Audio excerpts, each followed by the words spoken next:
Assalamualaikum warahmatullahi wabarakatuh.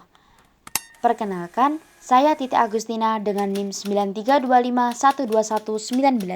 Kali ini saya akan menjelaskan tentang kesalahan berbahasa dalam bahasa Arab untuk memenuhi tugas UTS mata kuliah Tahlil Lugawi C. Berikut penjelasannya. Yang pertama, pengertian kesalahan berbahasa. Korder menyatakan bahwasannya kesalahan berbahasa adalah pelanggaran terhadap kode berbahasa, yang mana pelanggaran ini bukan hanya bersifat fisik, melainkan juga tanda kurang sempurnanya pengetahuan dan penguasaan terhadap kode. Jadi dapat disimpulkan bahwasannya kesalahan berbahasa adalah penyimpangan dalam menggunakan suatu butir bahasa target sebagai akibat yang mana belum memahami atau belum menguasai kaidah-kaidah atau ketentuan-ketentuan tersebut secara sempurna. Selanjutnya, sumber dan penyebab kesalahan berbahasa. Sumber kesalahan berbahasa di sini ada 3. Yang pertama, pengaruh bahasa pertama. Proses pembelajaran bahasa kedua atau bahasa asing tidak bisa terlepas dari pengaruh bahasa pertama, yang mana telah lebih dahulu dikuasai pembelajar atau yang lebih dikenal dengan istilah transfer. Transfer bisa bersifat positif sehingga menjadi faktor pendukung dalam proses penguasaan bahasa target, dan bisa pula bersifat negatif atau yang lebih dikenal dengan istilah interferensi sehingga menjadi faktor penghambat dalam proses ini. Yang kedua, metode. Di antara beberapa penyebab kesalahan berbahasa adalah kurang efisiennya teknik dan metodologi pengajaran yang digunakan. Demikian juga penggunaan metode pengajaran yang hanya memfokuskan pada salah satu keterampilan berbahasa, yang mana akan membuat keterampilan bahasa lain kurang berkembang sehingga menimbulkan banyak kesalahan. Di sisi lain, dalam bahasa Arab ada 4 keterampilan maharah yang harus dikuasai. Yang ketiga, ada materi. Materi pengajaran bisa menimbulkan kesalahan bila contoh yang diberikan tidak tepat atau tidak benar. Aspek ketiga ini sangat berkaitan dengan aspek model, yang mana materi pada dasarnya adalah apa yang disampaikan oleh model, baik berupa guru maupun bahan ajar dan kamus yang digunakan. Selanjutnya, penyebab kesalahan berbahasa.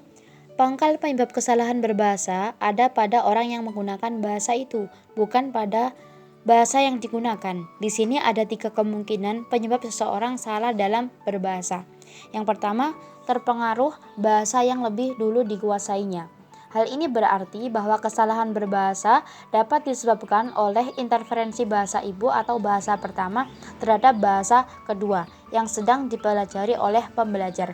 Dengan kata lain, sumber kesalahan terletak pada perbedaan sistem linguistik bahasa pertama dengan sistem linguistik bahasa kedua.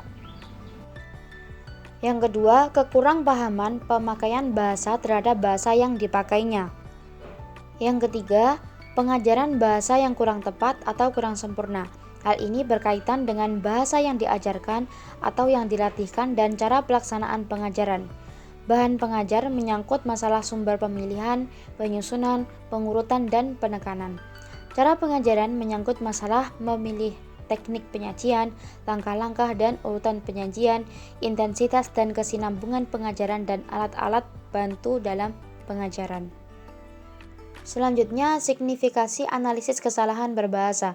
Kesalahan dalam berbahasa dapat diklasifikasikan menjadi 1. Berdasarkan tatanan linguistik. Kesalahan berbahasa diklasifikasikan menjadi kesalahan berbahasa pada bidang fonologi, morfologi, sintaksis atau frasa klausa kalimat, kemudian semantik dan wacana.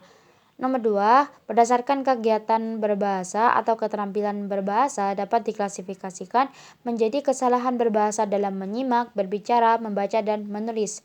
Kemudian berdasarkan sarana atau jenis bahasa yang digunakan dapat berwujud kesalahan berbahasa secara lisan maupun secara tertulis. Yang keempat, berdasarkan penyebab kesalahan tersebut terjadi dapat diklasifikasikan menjadi kesalahan berbahasa karena pengajaran dan kesalahan berbahasa karena interferensi.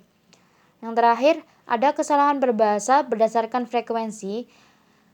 Di sini diklasifikasikan menjadi kesalahan berbahasa yang paling sering, sedang, kurang, dan jarang terjadi.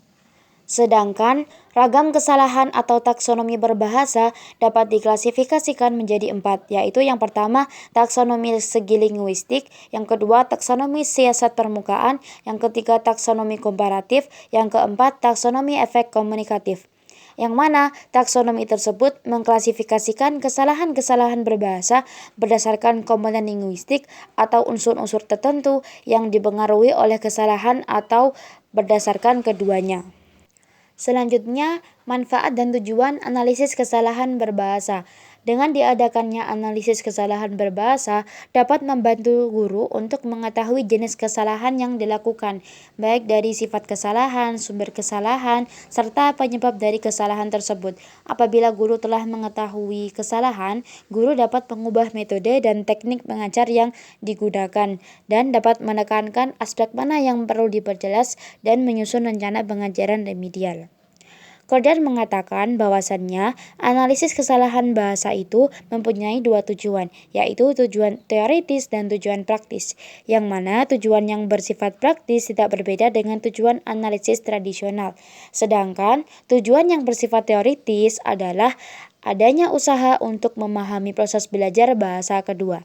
Bagi seorang guru, yang paling penting adalah menemukan kesalahan itu, kemudian menganalisisnya, yang mana hasil analisisnya nanti sangat berguna untuk tindak lanjut proses belajar mengajar yang dilakukan. Demikian yang dapat saya sampaikan, semoga bermanfaat. Syukron ala ihtimamikum.